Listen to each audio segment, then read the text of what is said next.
Good afternoon, everybody. My name is Afrina Noor, and I am the program manager at Unsinkable for partnerships and outreach. Today's conversation is in partnership between Unsinkable and NEDIC, and that's my cat, by the way, so don't get worried. And we are honoring Eating Disorders Awareness Week. Last year, I was able to facilitate a conversation also in honor of Eating Disorders Awareness Week as part of Unsinkable's Fireside Chat series. And it is conversations like these that are extremely important, not only for our audiences, but also for people like me who moderate and facilitate them.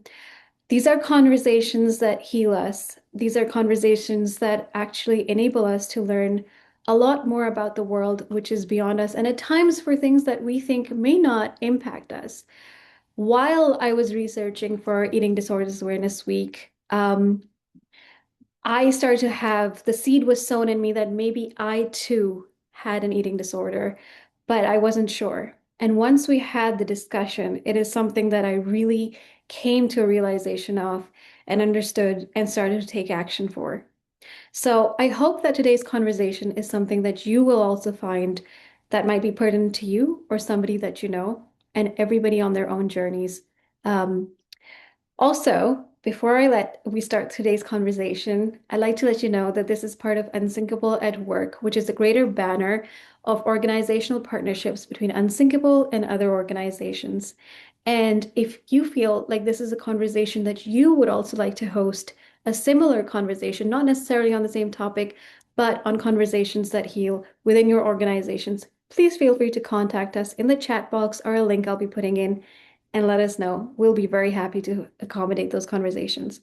And without further ado, I will be bringing up our host and moderator in this peer-led conversation today, no other than Haley Heckman, Unsinkable's Executive Director. Show yourself, Haley. Thank you, Afrena. Thank you, everyone, for joining us this afternoon or morning, depending on where you are in the country. As Afrena mentioned, this week is Eating Disorder Awareness Week, and so this conversation feels both timely and deeply personal, not just for me, but for so many people navigating their relationship with their bodies, their health, and their sense of self in a society that continues to send mixed and often harmful messages. I want to begin by sharing how grateful Unsinkable is to be partnering with NEDIC for this conversation. NEDIC has been a trusted and compassionate resource for individuals, families, educators, and communities across Canada, offering peer-based information, peer support, and clear pathways to care that truly meet people where they are. This partnership matters deeply to us because at Unsinkable, we believe that stories don't exist in isolation. Stories can open a door, but support is what helps people walk through it. And today is about holding both. Before we begin, I just want to name a few things about the space that we're creating together. This conversation is peer-led and grounded in lived experience. That means that we're not here to diagnose, give advice, or define what health or recovery should look like. We're here to name what often goes unseen, the quiet moments, the internal negotiations, the lingering shame or confusion that can exist when things look okay from the outside. A few gentle reminders. You're invited to listen with curiosity, not comparison. This space is not a substitute for professional care, but we will share some support pathways at the end. And if there are questions that are coming up for you, please use the Q&A box and we will come back to them. Please take what resonates with you and leave what doesn't. Your experience is valid, and even if it doesn't mirror what is shared here today. So, this conversation is happening in a moment where wellness culture is shifting in visible ways through the rise of GLP-1 medications, renewed fixation on thinness, and increasing pressure to perform health in ways that are socially rewarded. For many people living with eating disorders or those in recovery, these shifts can quietly destabilize hard-won healing. Even years into recovery, changes in societal narratives can resurface old patterns of thinking, bring up shame, doubt, or a sense that somehow something is wrong. Polling released last year by Mental Health Research Canada found that Canadians under 35, women, 2S LGBTQ communities, racialized individuals, and those facing food security, insecurity, or existing mental health challenges are often more at risk of eating disorders. And yet, recovery is still often misunderstood, expected to be linear, visible, or easily measured, when in reality, it shapeshifts, pauses, and has the need for ongoing care. Today is about naming that complexity with honesty, compassion, and care. Before joining and stepping into this role at Unsinkable, I first came into this community as a storyteller. I had shared my lived experience as someone who navigated an eating disorder for the better part of a decade and has had a contentious, anxious relationship with food and my body for my whole life. A big pivot point for me that led me to embark on my own healing journey was hearing someone else's story. Listening to a podcast interview, this woman described word for word what I had been going through and gave it a name. It hit me incredibly hard and was the catalyst for a recovery journey that I have now been on for over the last 5 years. I'm sharing this not because my experience is universal, but because naming it helps create space for others to recognize themselves and to feel less alone in what they may be carrying. So, I'm honored today to be moderating this conversation alongside an incredible peer panel, each bringing lived experience, professional insight, and deep care for their community. So today we're joined by Rita, Ari, and Joshua. If you want to come on the screen here, thank you for being here and for the care that you bring into this space. Because health doesn't have a single look and recovery doesn't have a single timeline, we're exploring a series of questions together.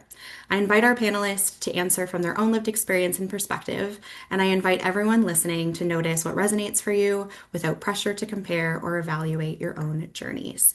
So maybe we'll just do a quick introduction of our group here, and then we'll hop into our first question. So who would like to go first?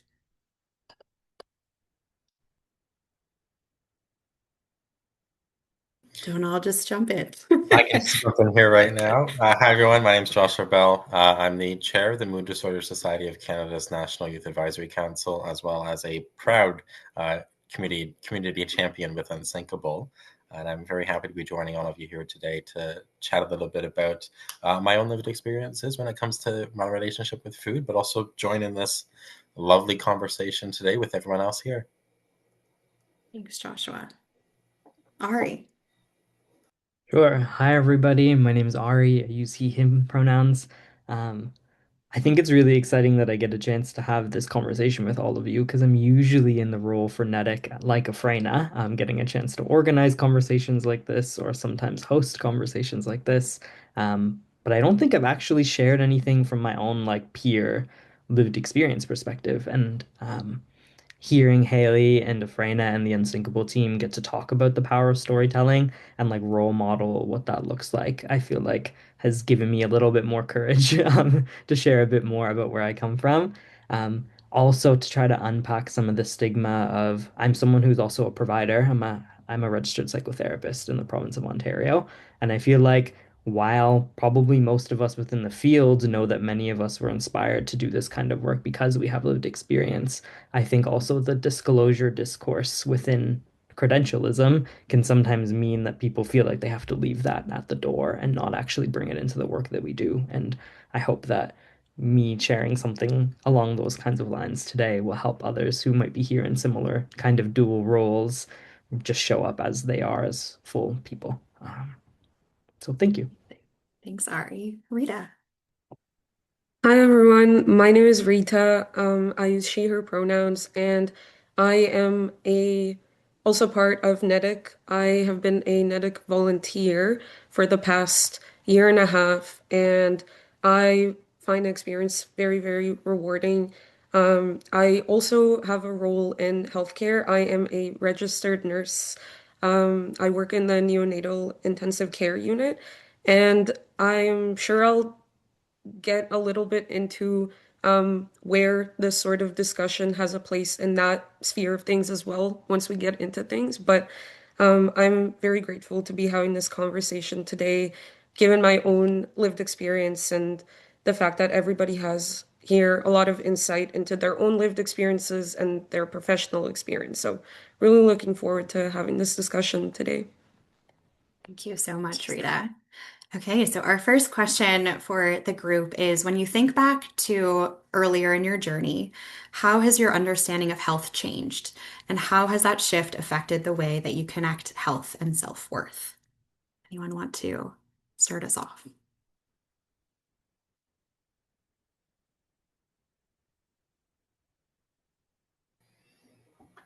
Just jump in here again.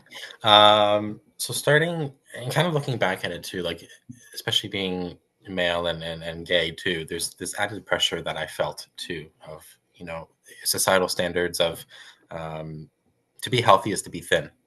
And that was often what was understood from my point of view when I was younger, that health meant living your best life while also maintaining um, a good physique and eating healthy all the time and like doing everything perfect by societal standards all the time. And um, looking back at it now, and even now currently too, that's not particularly healthy at all. Not good to do those comparisons all the time to other people. You can have a little treat every now and then too. You don't have to be worried about stuff like that. But when it comes to what health means to me throughout my journey, it's kind of evolved into more of how am I feeling right now? Less pressure about what society might be thinking about it, or what society might say, whether I'm healthy or unhealthy, or fit or not fit, or things like that. It's how am I feeling right now? Am I feeling healthy in the morning? Am I feeling like I slept good? Am I feeling like I'm eating good right now? Do I feel a connection to friends and family in that? And that's kind of how I've taken health in my journey right now. Am I feeling good now? I'm not really too worried anymore about what society might be thinking anymore when it comes to myself, my relationship, or my self-worth either too. There was often that tie of how you're looking or how you're feeling or how thin you are is tied to your self-worth, often due to societal standards and social media coming in and all these images you're seeing all the time now too online and everything. But that's not health at all. That's just a comparison, and it's kind of taken a while to understand that, but we're here now. Thanks, Joshua.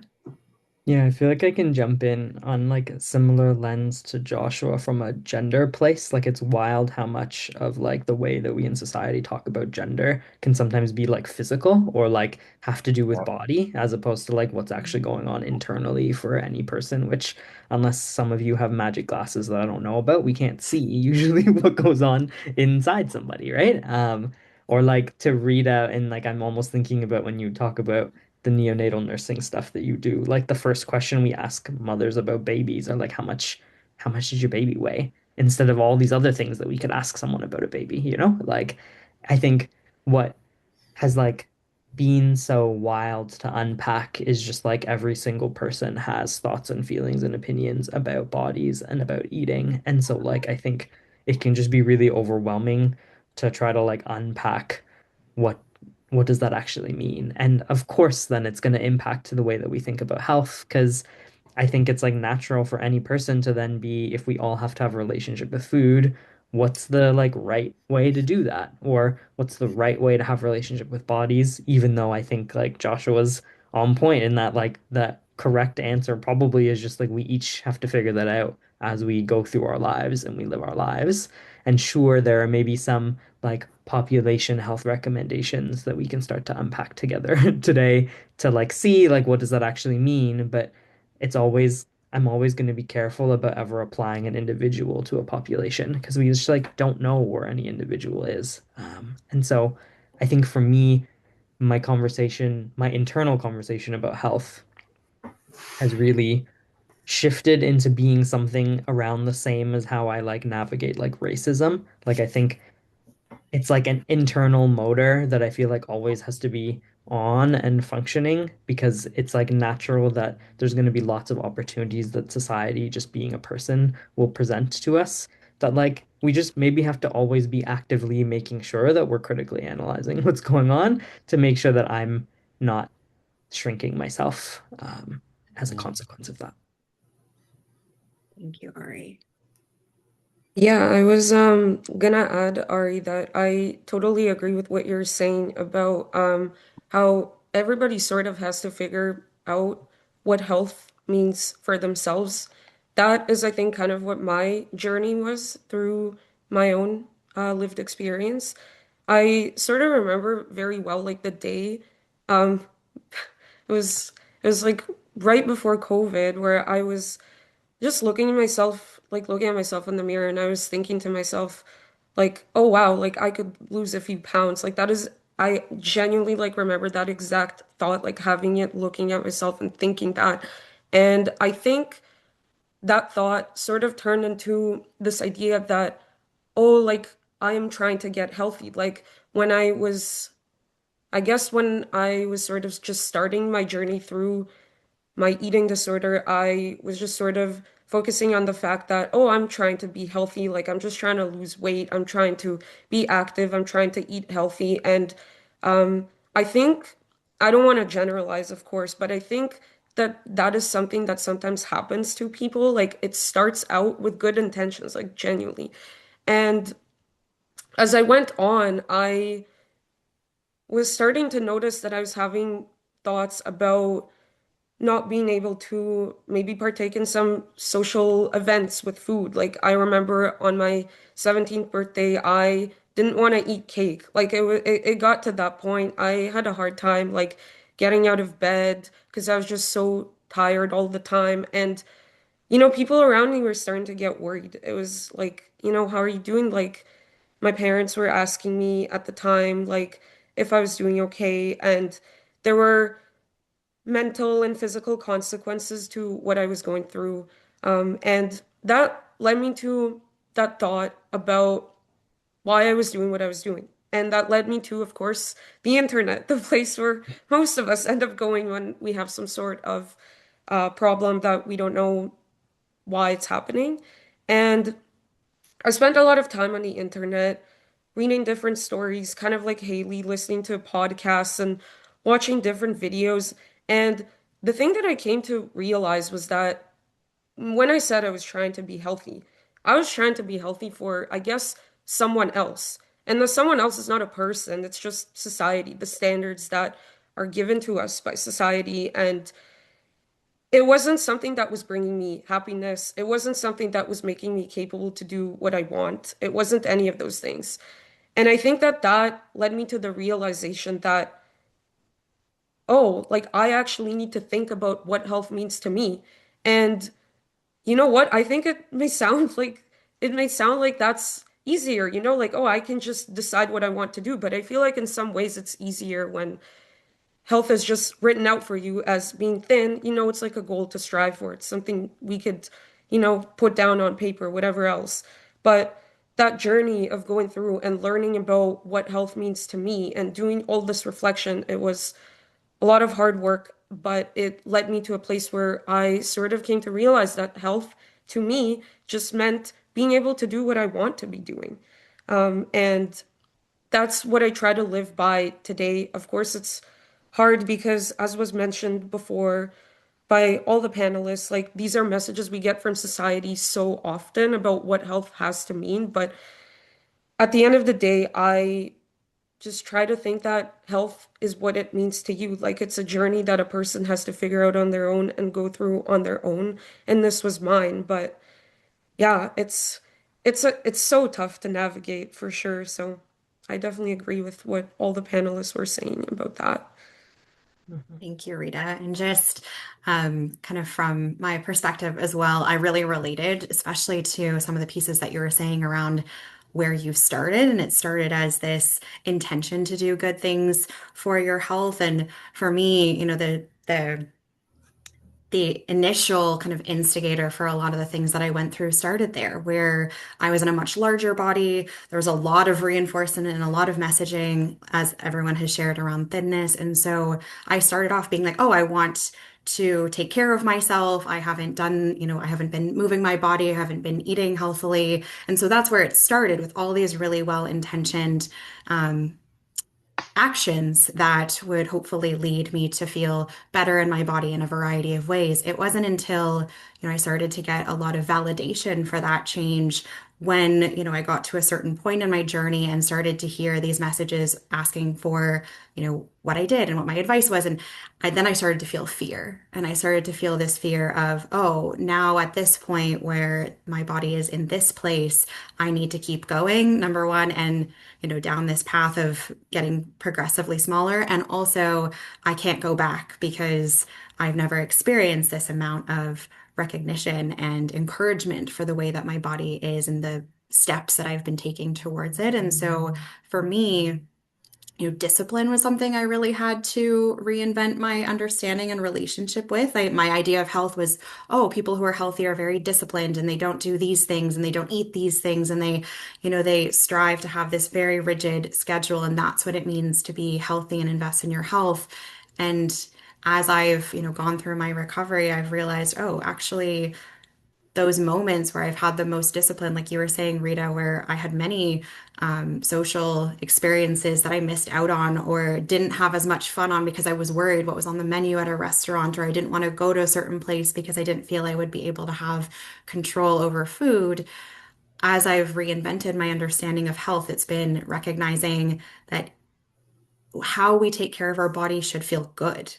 It should be about being kind to ourselves. It should be about what feels right. It should be about what gives us energy or momentum or self-love or compassion. Like all of those feelings towards ourselves should be from an intention in a place where we're giving ourselves care versus giving ourselves punishment or reacting from a place of fear. And so that's been a big part of my kind of unlearning and reimagining health has been through that lens.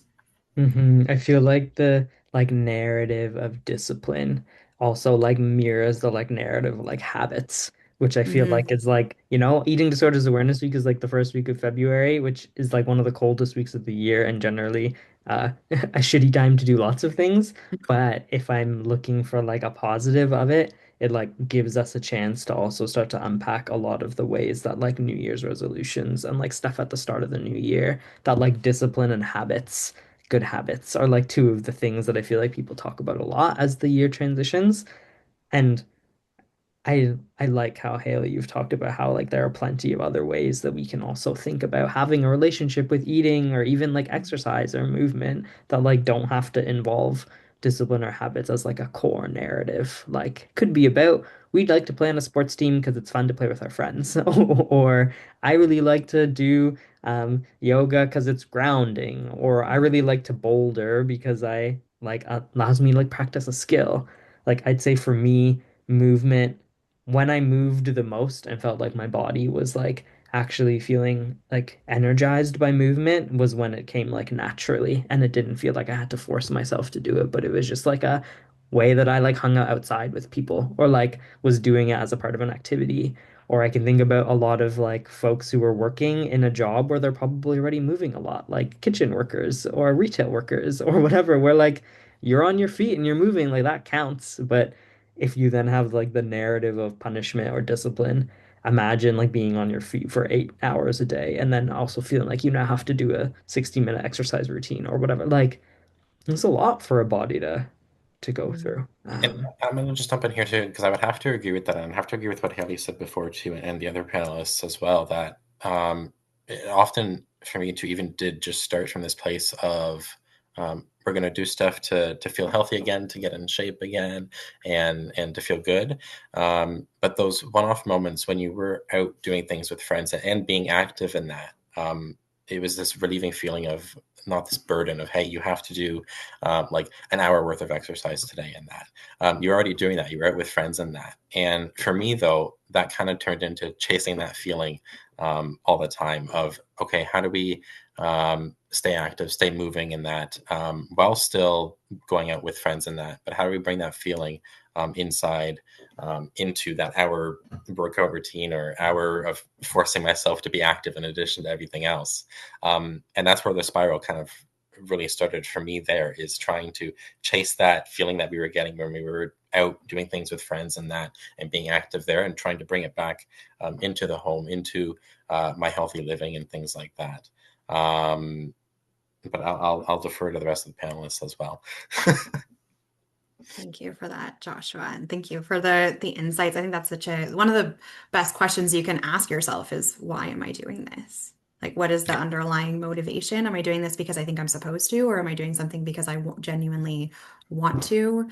Does it feel good? Does it not feel good? Like those questions I think are so critical.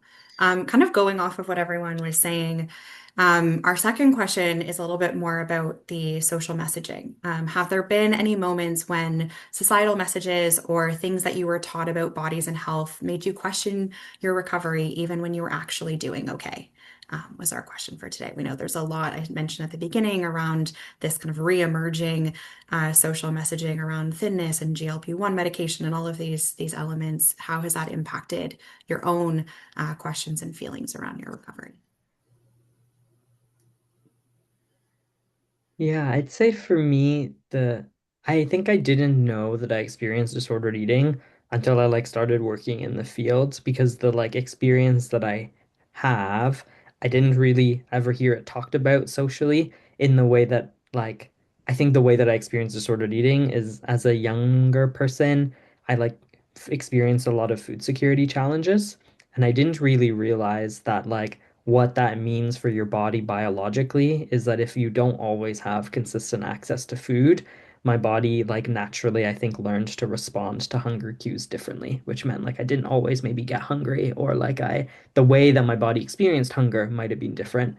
But I think all the ways that we talk about food security doesn't always have a mental health conversation also as a part of it.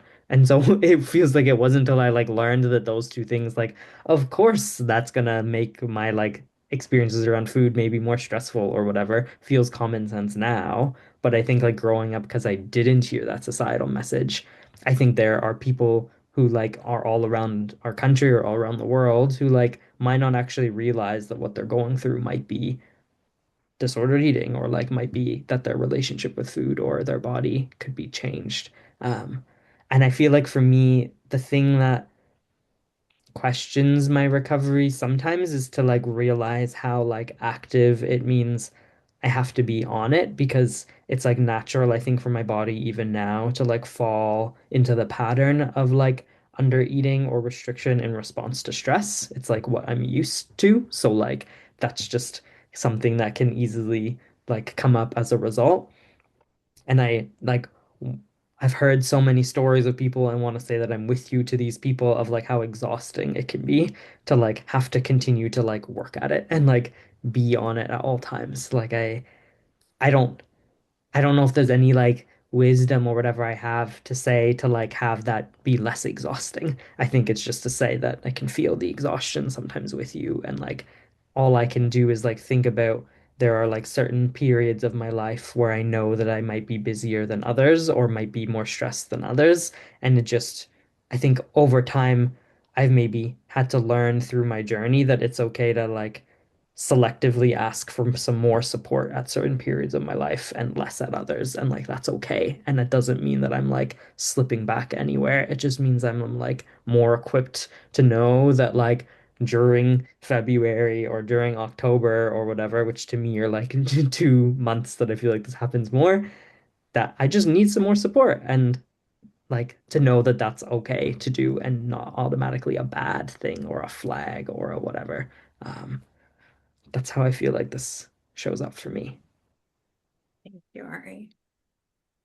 Ari, I think I totally relate to what you're saying about always having to like actively think about like societal messaging, or I guess for you it was like lack thereof at the start for you. But I think in Mhm. terms of how we get, for me, for my recovery, sometimes it genuinely feels like recovery will just be like a lifelong thing because we keep on hearing these messages. It's like um we can't, like, for me, I constantly have to be thinking about like, oh, like, am I doing something safe for like society's sake, or am I doing it like for my own sake, like as I was saying for the previous question as well. So I feel like um just the fact that we live in such a connected world where we're always on social media and we're always seeing all these messaging, especially all the messaging is so varied. It's just changing all the time. Like I think now we have all the GLP-1s. Before it was like different movements relating to how different bodies were supposed to look. And I think with that, it really does sort of put you into that mindset that you're always sort of like on the lookout for these sorts of messaging, and especially for someone in a more vulnerable position with a history of an eating disorder, it can be really, really difficult. But I think I completely agree with what you're saying, that it's okay to realize that you sometimes just need a little more help with maybe filtering out some of the messages or maybe trying to decide like what is relevant and what is not. So that would probably be how I look at that question. And I would have to piggyback off that answer a little bit too in that, because like, so when I first started in that too, it kind of turned into this, we're gonna eat healthy for me just to get better in shape. And then it kind of turned into more of, we're not gonna eat this type of food, we're not gonna eat this, we're only gonna eat this amount, and we're gonna work out 7 hours a day, which is not sustainable. But throughout that recovery period, once I realized and it clicked with me of, hey, this is no longer something we're doing to get into shape and get healthy, or eat healthy anymore. This is becoming more of a binging and purging habit, or a food restrictive habit. And that throughout the recovery period, there was still the societal overarching burden, like was just said in that too, of even though I'm feeling good during my recovery and coming out of that period of my life, and that there's still the societal view of, okay, but I feel healthy, but I don't look exactly like I'm seeing all the images on social media still, or I don't feel how all these influencers or other people in my circle are saying that I should feel right now. And it was really hard not to internalize that, but also just to realize, hey, take a step back. Everyone's health looks differently. And just because what one person says might be healthy doesn't mean that that translates to everyone on earth at all. That's one individual whose health, whose lifestyle, whose body is different than mine, and not something that could just be picked up and plotted right down onto me either.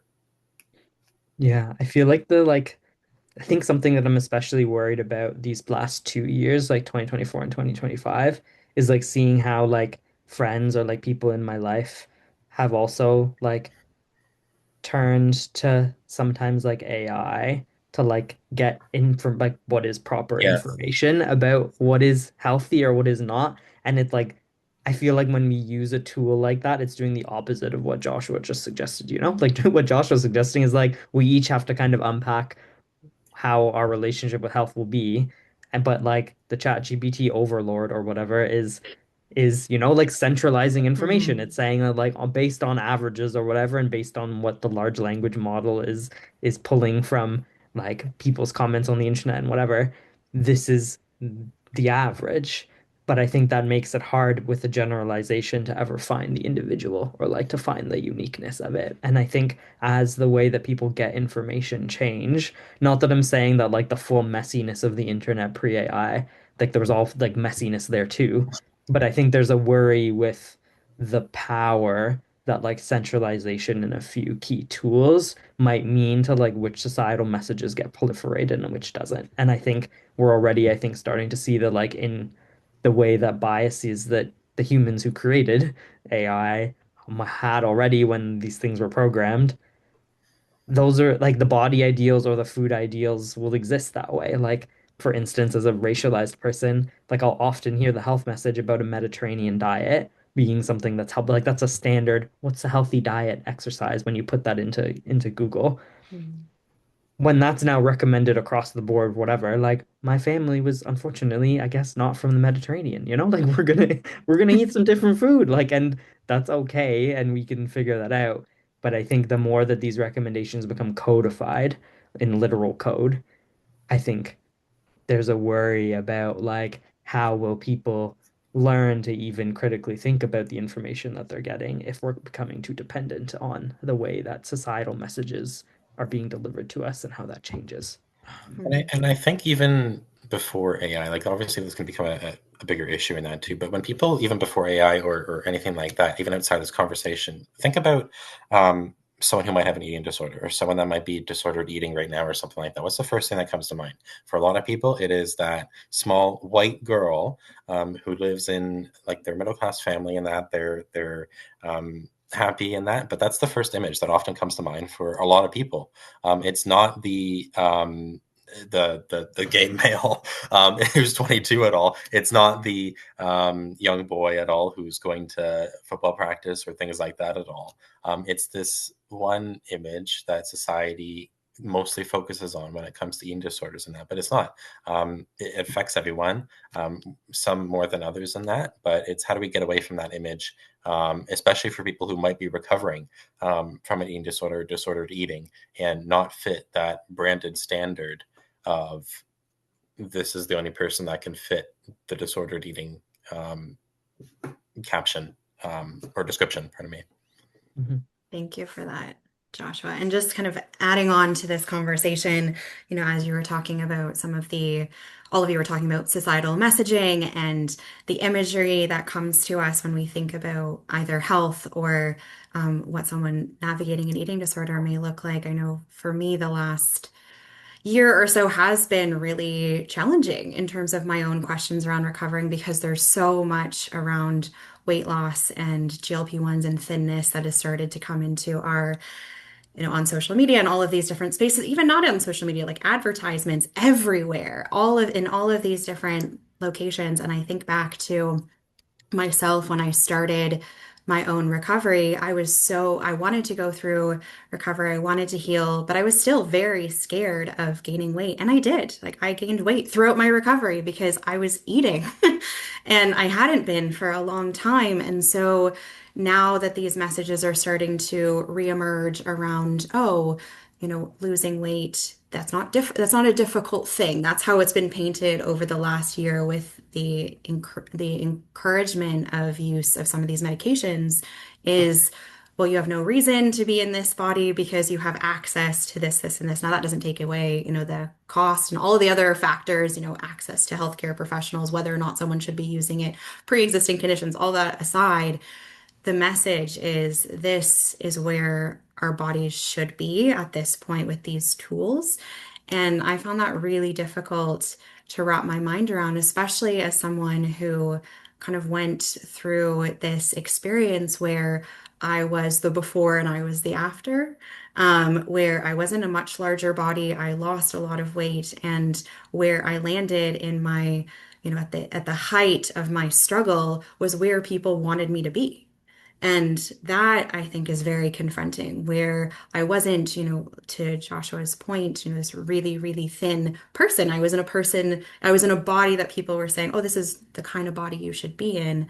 And I was struggling. And that was, in and of itself, a very confronting place to now in 2026 start to see that message reemerge and start to feel like even the way that our society talks about wellness has been very, very commercialized. Like, we're always now told you need to buy all of these things to be well. You need to have all these supplements. You need to go to these boutique classes. You need one of those red light masks that look very frightening. You need to eat all organic food. The messaging is continuously about consumption and also not consumption. And I find that very, both fascinating and harmful. And as we continue to go down this road and have more of these conversations, I think we need to critically analyze what are we taking in, even if we don't look at it consciously. There's so much subconsciously that we're absorbing about the messages that we see, whether they're explicit and they're saying, you need to lose weight, or they're just images that are surfacing more and more often. I think that critical assessment is so important. And to your point, Ari, about AI, I think that makes it so much harder to critically analyze because we're looking for someone else to have the answers versus taking the time to reflect on how we feel. So we kind of went into our next question. So I might move over to the fourth question that we had for today. How do you recognize signs of shifts in your recovery with care rather than with panic and self-blame? So when these things come up for you, when you're starting to feel that questioning, how do you approach that with care and compassion for yourself? I think that one kind of goes back to what I was saying about how, well, recovery is not linear, and it also is most likely for most of us, just given the society that we live in, like a lifelong thing. And I think with that, again, it will probably come, sorry about that, we'll come back to just recognizing like what it is that you as a human being need. Um, just based off of the patterns of thoughts that you may have. So I can speak from my own experience with regards to sometimes, like especially during more difficult or stressful times, it's really easy for us to go back to some of the old habits or thoughts that we may have had. It's just like a defense mechanism for us. We go back to things that we're used to, things that are easier. And I think that when it comes to that, for myself, one of the first things that I one of the first things that I do is try to separate myself from those thoughts quite literally physically. So one of the things that I do is I would just go outside for a walk, and I'm a big walker. Like I just go for walks. It's like my safe space. So I go outside, I go for a walk, and I try to listen to music and just think about something else. And that physically separates me from a space where I may be having those thoughts.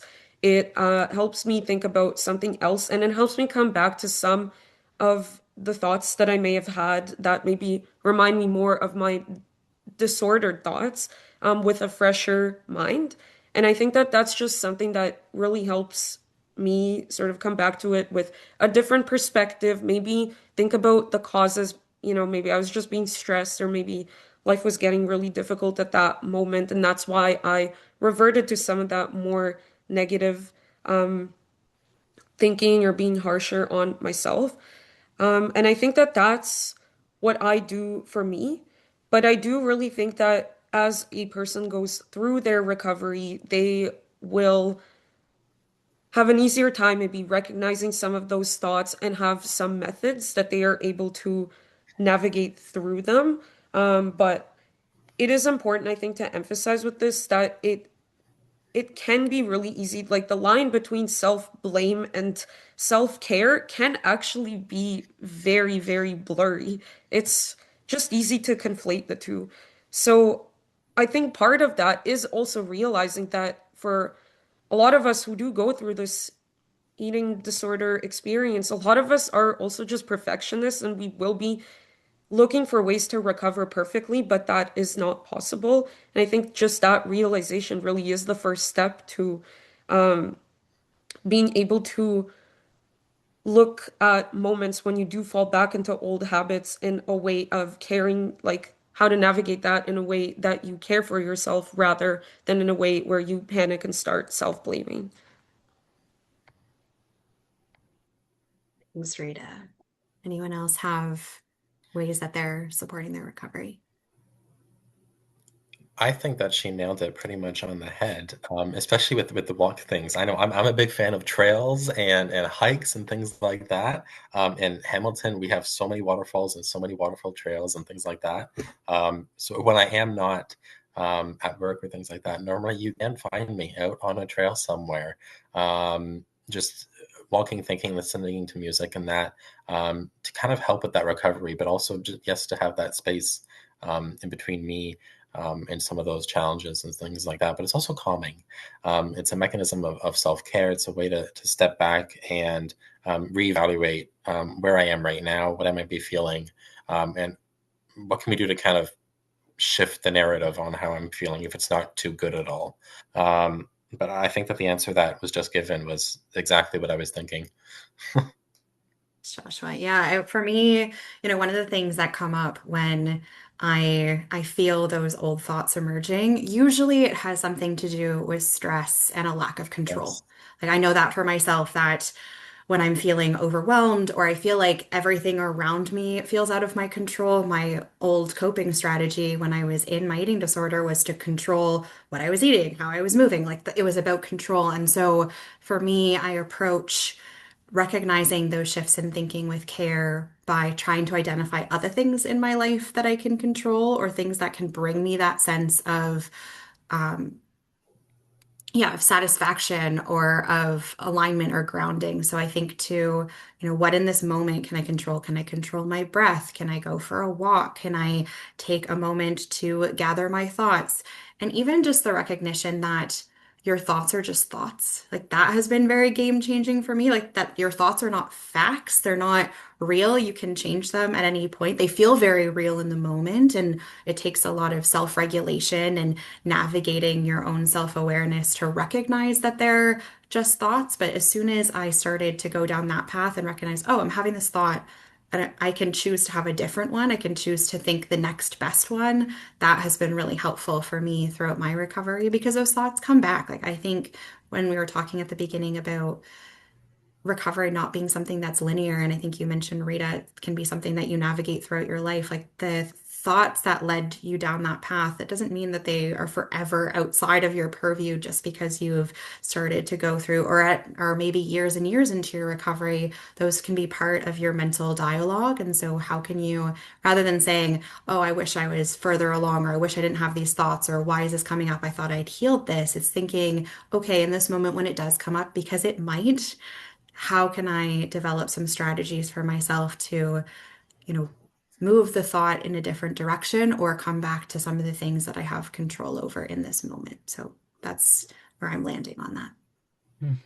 Yeah, and I feel like I'll compliment by sharing. For me, I feel like a lot of my journey with food and my body has like lived in my body, and I think I've had to like learn to be okay with like feeling like a hypocrite sometimes. And by that, both the like hypocrisy of recovery in that it doesn't the like kind of recovery versus recovered journey that I feel like Rita's tried to help illustrate that like that might not be true for everybody, even though that might be true for some people that who might feel like they don't ever experience eating disorder related thoughts or feelings ever again. And like that's awesome if that does get to happen for some people. And if it doesn't, that doesn't also mean that that means you've failed that experience. And I would say for me, like many people with disordered eating, I think I also live with like many other mental health related stuff. And like one experience that I think I live with is called cyclothymia. It's like often called like mild bipolar, or like the way that like my mood can just sometimes fluctuate over the course of like a month. And I think things really changed for me when I learned to like not pathologize that and instead be like, I guess, I just might be like the ocean that goes through tides and waves, and sometimes I am in high tide and sometimes I'm at low tide. Felt like much better for me as an internal narrative than like thinking that something was like wrong with me and something had to immediately be fixed. And so that like recognition now means like when I'm when lots is going on that I'm at high tide. And high tide means that that's usually not a safe time to enter the ocean. Like it's a time to just hang out and like look at it, and you can appreciate the beauty of it, and you can see probably a really nice reflective sunset, but like don't really go anywhere and don't enter the ocean because the waves are probably going to be pretty choppy and like you might drown pretty quickly. So I know for me, don't make any decisions when I'm at high tide. Like that's probably not the best thing for me to do. Whereas like sometimes I'm at low tide, and that's the time where there's way more land available. I can probably find some really cool rocks on the beach, like I can go exploring, but then don't get too caught up pushing yourself so hard when it's low tide, because eventually the water will like recede back in and I have to be ready to get back to land when I need to. And I think like realizing that my relationship with my body and eating and mental health could all be like understood with like this kind of like, to me, like less pathological narrative, I think really helped me approach myself with more care. Because I think it was really hard for me to extend compassion to like myself as a human being, but I definitely can extend compassion to like the ocean. And but then if I compare myself to the ocean, that's like, I feel like I'm pseudo helping myself out with that sense of compassion. And that ended up being something that I think really shifted for me. Um, and so, yeah, I feel like that's how care ended up coming up as opposed to panic or self-blame. Thanks for that, Ari. And we at Unsinkable love a water-related metaphor, so well-received analogy. Just mindful of time, we have two questions left, and then there's a couple of questions in the Q&A as well that we want to be able to get around to. So our second to last question is, what role have peer support, stories, conversations, or community played in helping you feel less alone? Or was there something someone said, shared, or modeled to you that helped you feel seen and understood in a way?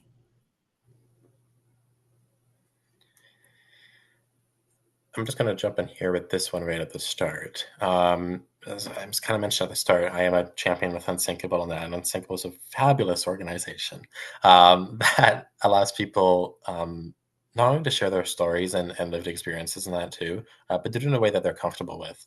And for me, back in 2021, I think is when I first shared my first story with Unsinkable, and that they were that outlet to share my experiences, what I was thinking, unfiltered, with other people who might be experiencing the same thing. And for me, that not only gave me a lot of closure, because I do like to talk about my own experiences and my own stories and what support systems I had in that too. But it was one of the many outlets that allowed me to feel validated with what I was feeling at that time, but also to connect with others who might have been feeling the same thing in that.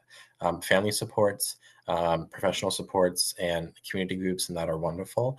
Although for me personally, having that direct ability to share my experience with others through a way that I felt comfortable was something that I was really grateful for. I am still really grateful for.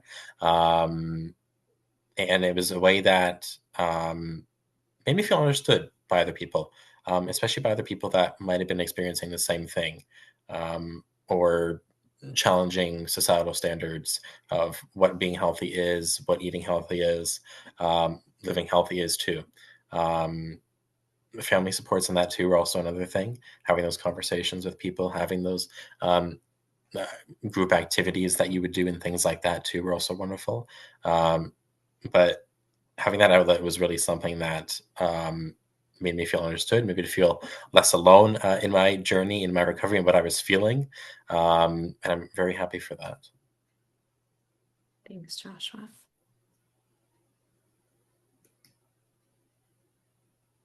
Yeah, I mean, I think I can answer this and answer anonymous attendees' question in the chat at the same time, which is anonymous attendees asking, how do you balance working on your recovery while doing this work in a helping profession that can be so draining? And to me, I think like connecting with community in honest and vulnerable ways, including like my peers as healthcare providers, has also been something that's been helpful. Like I think I had to learn that like the being okay with being a hypocrite message that I shared earlier also applies to how I think about myself as a therapist. Because I would say probably at least for like 48 hours every month, I think that I'm like an awful therapist. Like I'm like, what am I doing here? Like I should not have done this. I should quit. Like I'm not helping the people that I support, et cetera, et cetera, et cetera. And it's only when those thoughts stayed by myself in my own head, those 48 hours, I think, like really extended for a long period of time. And like Jamie's noting in the chat, like the imposter syndrome that I feel like I really used to identify with was like a common narrative for me.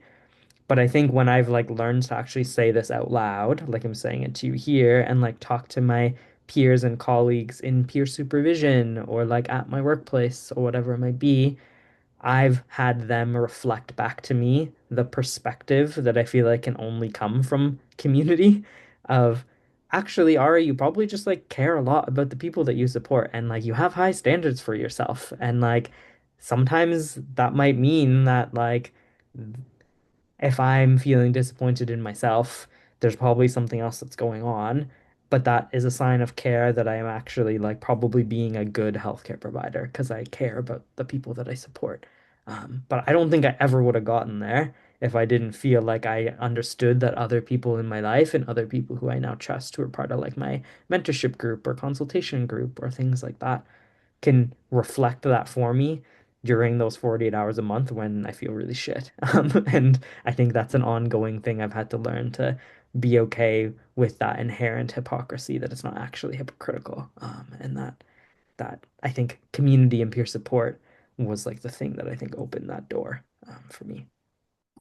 Thanks for sharing that, Ari. And I think I can respond and also answer a question in the chat. I was inspired by your like dual approach. Because one of the questions in the chat is that they, from Kate said, I can't help but notice many folks on this vulnerable and beautiful talk are quite a bit younger than I am. Does anyone have comments about talking to to other generations or how your experience might be different than your parents or older cousins? Thanks for sharing. And so when I think about support systems or conversations for me that have really helped and made a shift along my recovery was a number of conversations that I had with my mom, who struggled herself with her own lived experience for a long time, something I hadn't been aware of for most of my life because, maybe I had noticed things subconsciously at different points in time, but we'd never really talked about it until I shared my own story and opened up about my lived experience, that it created this bridge for having conversations around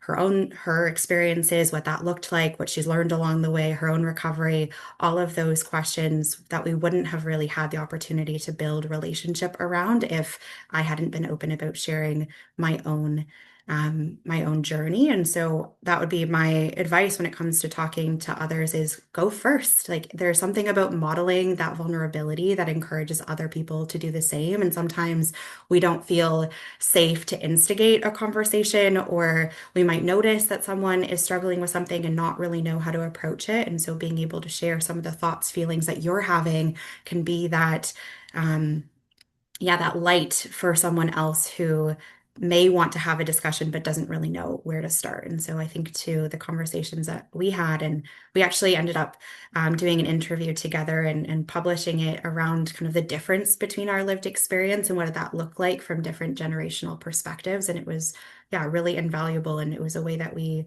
got to know each other in a way I don't think we would have if I hadn't gone first. So go first, would The be my not advice just there. intergenerational trauma, but like intergenerational wisdom that I feel like can Hmm. come from having conversations with people who are older than us. And I feel like the curiosity that we can have in a conversation, I feel like, especially around bodies and eating, everyone older than us have also had a body and have also had a relationship with food. And I think it's like, I don't think anyone's like too old to like start their journey or like start to unpack what these things look like for them. And the way that I would say a lot of the trends now, whether they are AI based crappy body narratives or GLP-1 based stuff, like I think body ideals have existed as long as humans have. And I think getting a chance to like learn how that's shifted over time to me is like another way to get perspective.